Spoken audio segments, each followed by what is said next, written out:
everybody, thank you for joining me again today. I'm Lee from thecraftyspark.co.uk and today I'm going to show you how to make this super cute star card. Isn't it pretty? Look, I will show you how it opens like that and like that. And it says happy birthday inside. So I thought we could make this one today. See, when you close it, whoops, this is where it gets a bit fiddly. Well, it doesn't really if you know what you're doing, but hang on, we have to go 1, 2, 3. That's it. And then, whoops. See what I mean? Things open already. Hold on. I can do this. I've been practicing. There we go, look.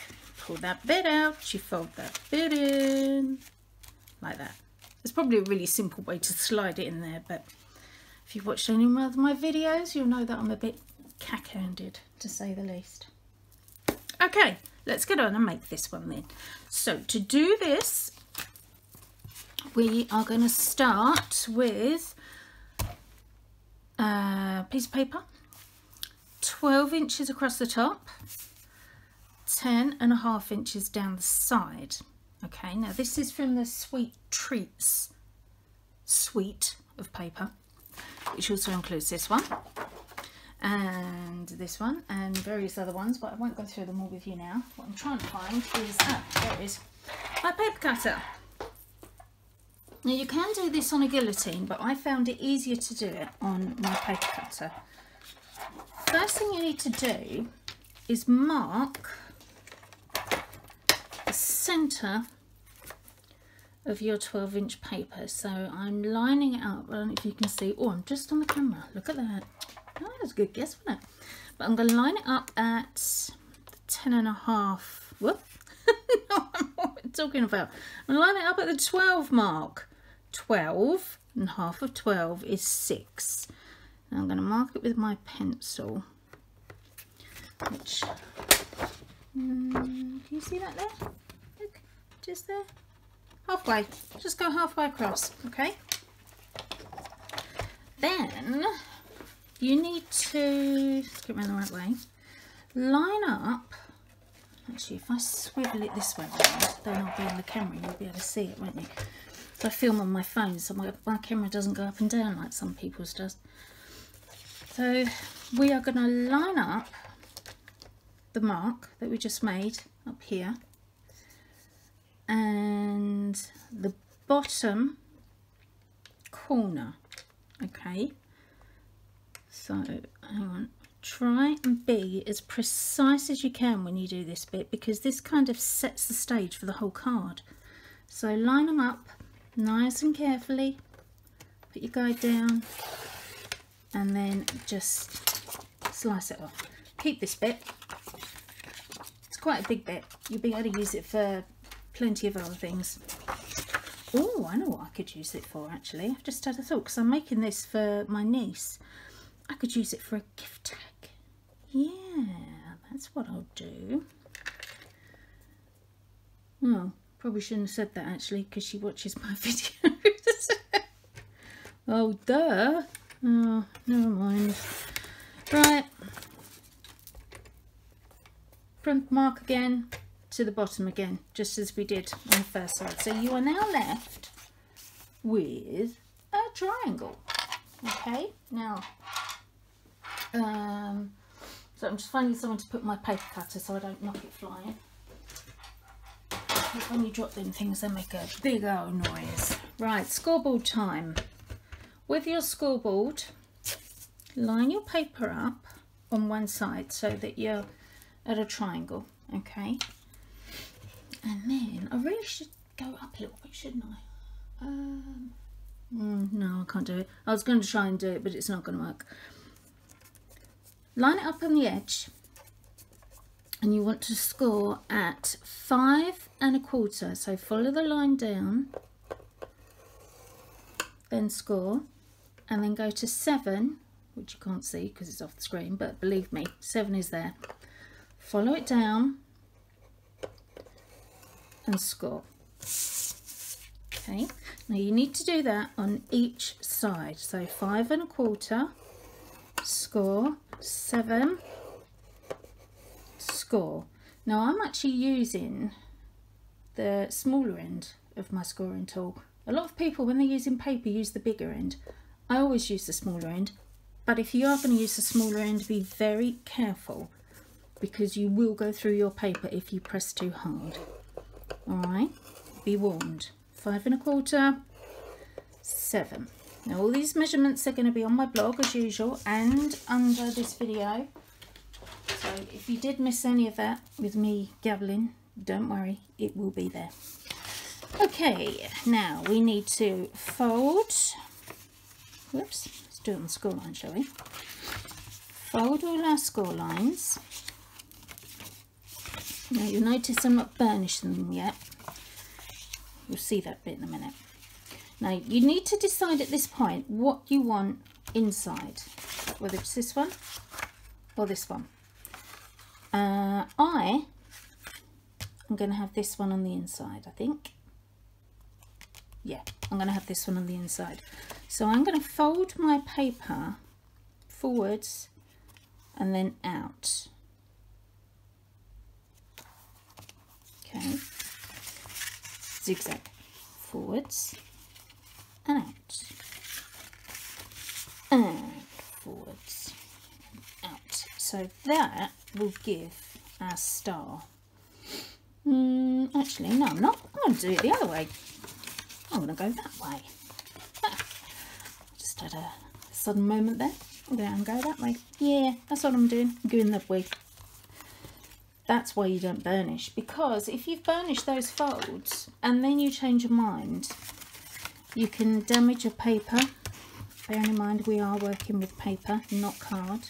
Now I've seen quite a few of these cards that are actually made with cardstock, and then you decorate the cardstock. But I decided to make it a little bit easier and use the paper, because the paper after all is decorated on both sides, isn't it? So why not use it, take advantage of it? So there we are, that's going to be our star. So that's our base point. Now before I do the outside, I'm just going to do the inside, because I want to make sure I'm around the right way. Now I'm going to stick it in so that the point is towards me, because I find it easier to actually get the star together if the point's towards me. Plus you'll find, especially with this pattern, it's all higgledy-piggledy, so it doesn't really matter which way you go. With this one, however, the pattern had to be round the right way, because otherwise it would look really odd. Alright, so be aware of that. Now for your inside, I have got 2 pieces of cardstock here.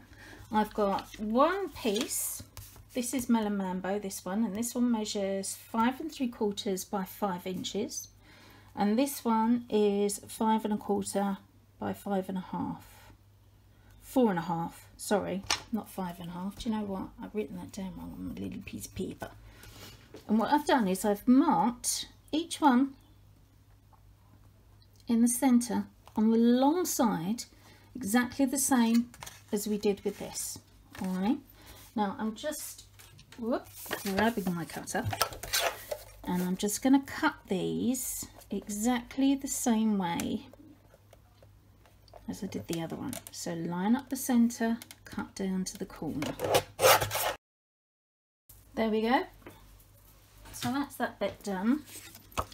And now I decided when I was doing this, because I don't actually have the stamp set that goes with this paper, I decided to use this one, Picture Perfect, because I think with this one there's so many good sentiments on it and patterns. So you've got one of those stamp sets that you can use for mixing and matching, and the best bit, no, treat yourself. Oh, that's perfect.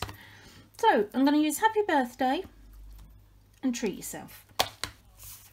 Now I've already mounted it on my block. I'm using Granny Apple Green.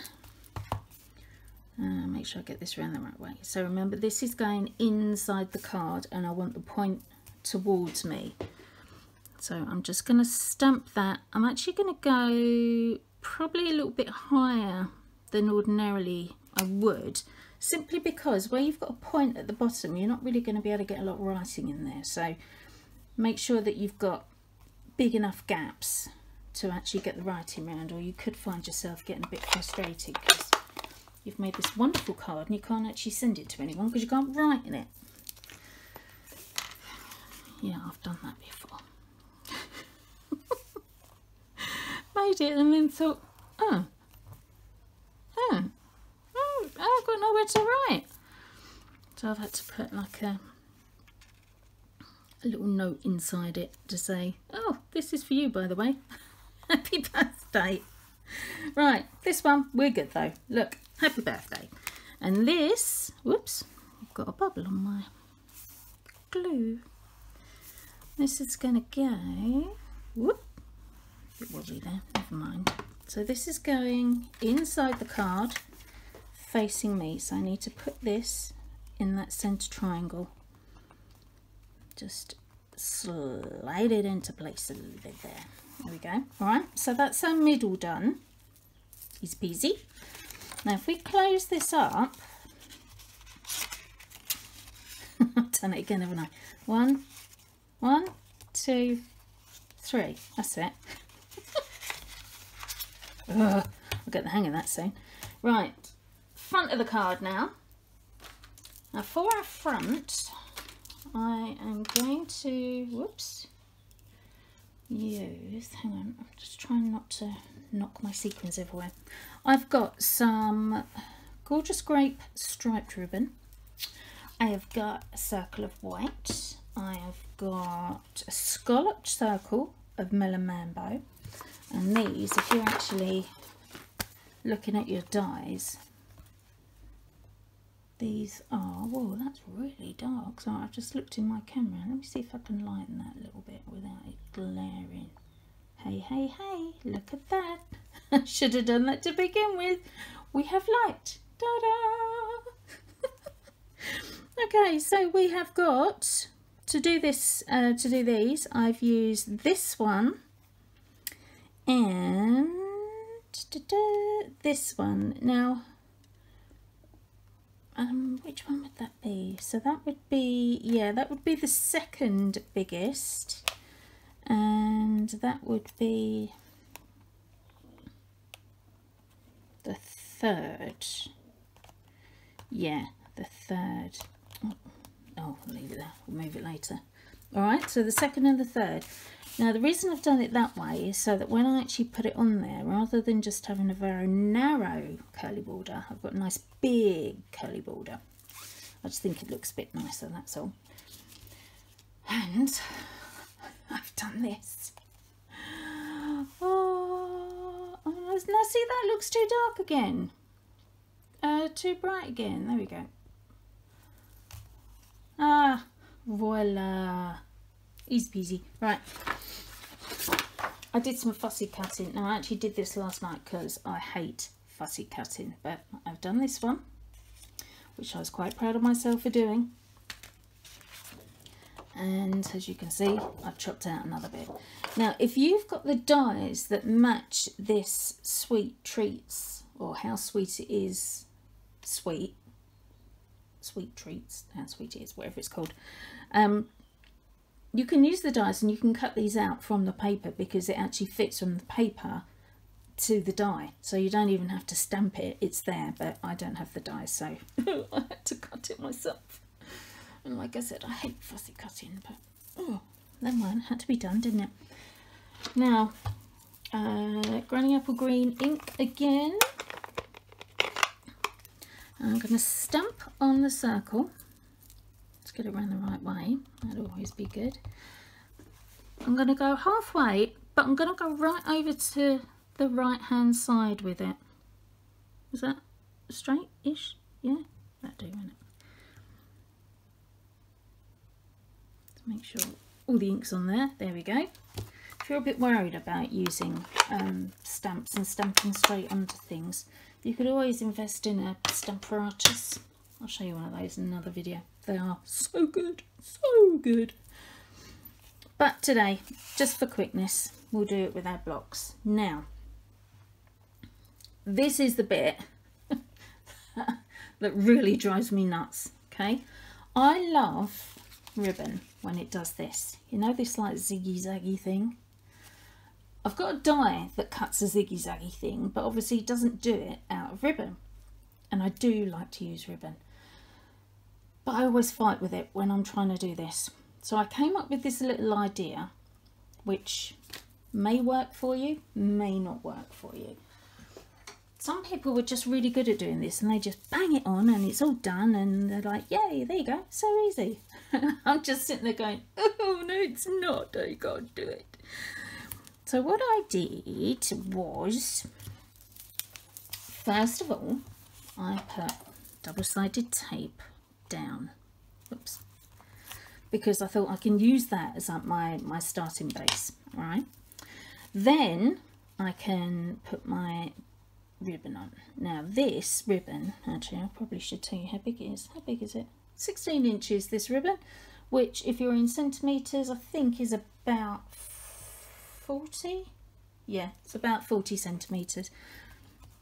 So you start with one side, just going off a bit, stick it down, fold it over, and all I did was I put my finger there. And I was using my finger as the guide to know how far over I wanted to go. So I put my finger there and then I moved it up, but left a gap in between them. Can you see that? Just for anybody else that's ribbon challenge like me. And then I did the same on the other side. So I put my finger there to hold it and I stuck it down over there. See? Now, ribbon challenged Lea Denton from the Crafty Spark is no longer ribbon challenged. Nailed it. Oof. Right, so that's how I decided to do it. And it worked.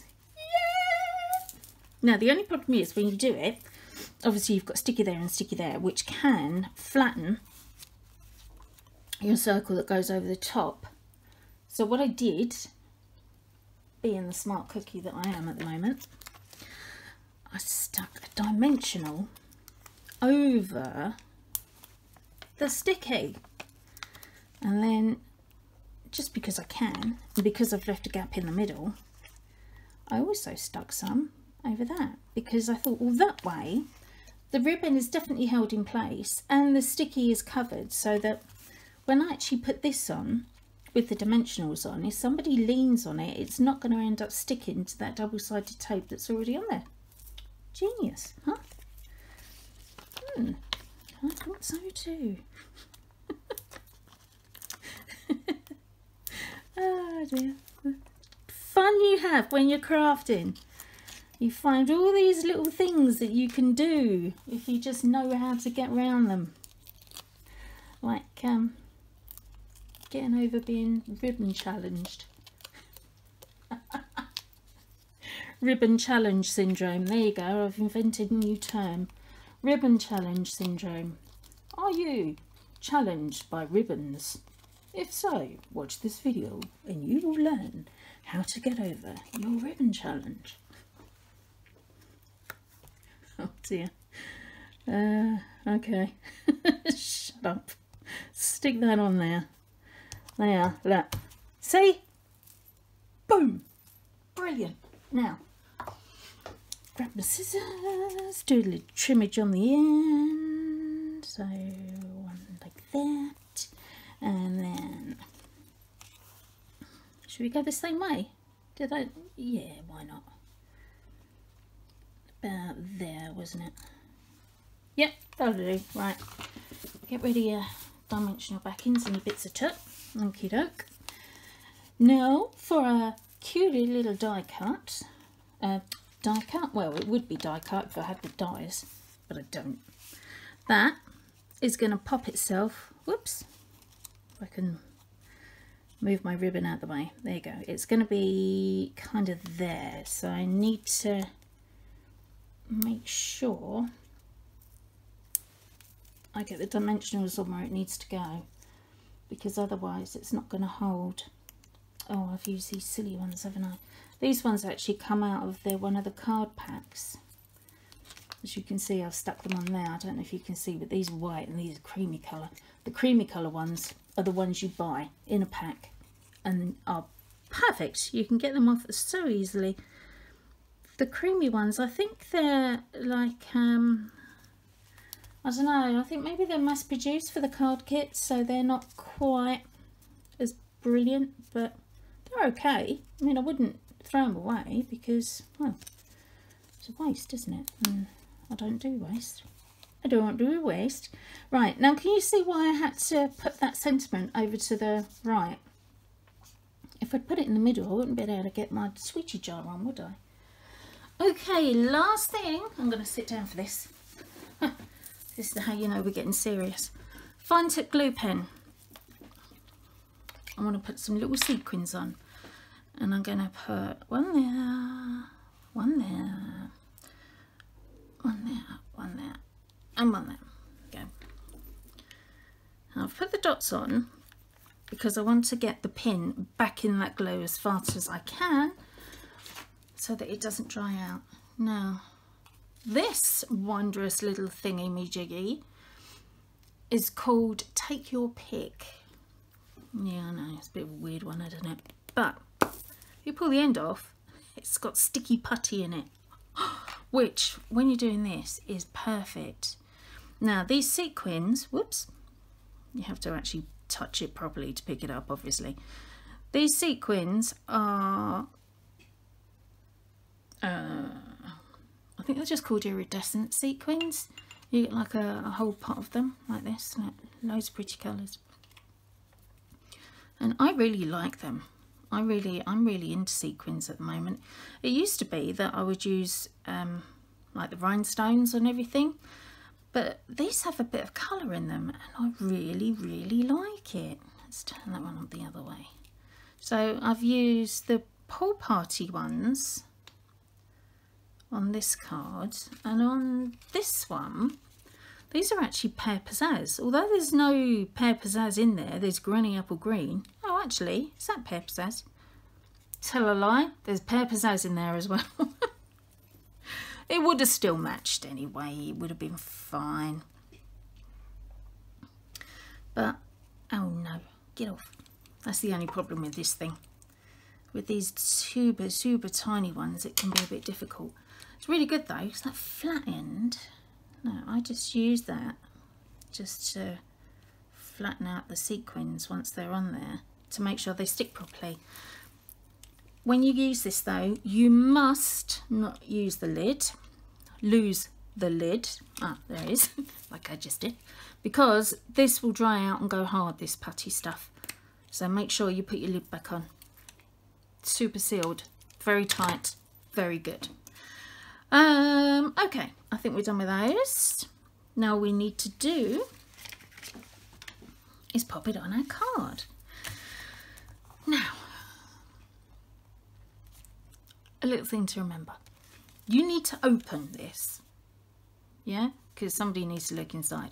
Don't do what I did on my first one that I ever made of these, and stick your sentiment thingy, pretty bit that goes in the middle, all over the back so the whole thing sticks on there, because it won't open. You need to go kind of on this bit here. So when you're sticking it on, put it in place, match it up to where you want to be, and then just sort of kind of take a bit of notice of where you're going. Now I use my fingers and I know it's kind of about there and there, so I just need glue really on that bit there, and I've just stuck my finger on one of the sequins on the other side. Look, stuck to my finger. Oh, and that one, that. Oh my word. I'll get those off in a minute. Get off. I'll replace those in a second. Oh my God, I'm having a gluey moment. There we are. Glue everywhere. Everywhere there's glue. Oh my God. Right, oh, stick down. There we are. stick it in place. Just make sure it still opens. Whoa, look, I just caught the edge of that bit there. So I just need to, now I've got it open, just slide it up a smudge to make sure it doesn't catch. And let me just put some more of these little sequins on. Otherwise I'm just going to have splodges of glue on the front and nothing else. There, let's put that in place. There. No, I'll use that one instead. That one can go there. Come on, come off. Come on. You get on there. Let's just hold that down for a minute. There, that's better. Right, don't touch your sequins. It's probably best to make that first, actually. Let it dry and then do your card. That would have made more sense, wouldn't it? Oh, never mind. So, from the top, 1, 2, get that bit of glue off. 3, and slot that. Oh. Look, I'm trying not to touch sequins or glue or anything else. Yes, I've done it, I've done it, I've done it. There we go. So, there is our card. Now, we are also going to make an envelope for it. It will fit in an envelope that measures 7 inches by 6 inches. So, it will go in a standard A5 sized envelope. However, it will be very loose around the edges, which to me just looks really untidy. So I'm just moving my glue out of the way. So what I'm going to do with my envelope punch board, I'm going to make an envelope. Now your paper for that needs to be 10.5 by 10.5 inches. So 10.5 by 10.5. And we are going to punch at 4 7/8. Now this is going to come off the edge, so just be careful or you'll end up tearing your paper as you do your score line. Where is it? There it is. It's about there. There we go. So you punch and turn, punch and turn. That side's okay. Ooh, line up, punch it, and whoops, score it. Be careful, she says, or you will come off. Punch and score. Okay, and then just slot it in at the back to round off those sharp edges or sharp corners, whatever you want to call them. There we go. Easy peasy. If you haven't got an envelope scoreboard, you really should get one because they are amazing. Got to be one of the best inventions ever. Now, what way should we have this going out? Should we have it around that way? Actually no, I'm going to have purple on the inside, so just to be awkward, I'm going to fold it the other way. Kind of an opposite day today, isn't it? Make it this way and then fold it. No, turn it the other way and fold it the other way. Okay, when you put your adhesive on, if you're making your own envelopes, make sure you don't go too high. Make sure you don't go up too high, because you will end up sticking it to your card, or sticking it to itself rather. So I usually stop a couple of fingers width down just to make sure it's okay. Check you haven't got any glue on the inside, because if you have, obviously you need to get rid of that before you actually pop your card in. Now that's stuck it down nice and firm, and then we can put a card in. Mind your embellishments. Ooh, mind your sequins. Oh, hang on. Whoopsie daisy. There we go. So slot it in there. Just turn it slightly and it will go in, and your card will fold. There you go. So there you have it. Actually, that'd be around that way, wouldn't it? Like that. Ta-da! So 2 very, very cute star cards. Okay, I hope you enjoyed that. As you probably realised, I had quite a giggle making those. I'll be back again very soon with another video for you. But in the meantime, don't forget to subscribe to my videos. You can do that by clicking that little subscribe thing in the bottom right hand corner of the video. And I will be very, very thankful, and I will see you again very, very soon. But until then, bye!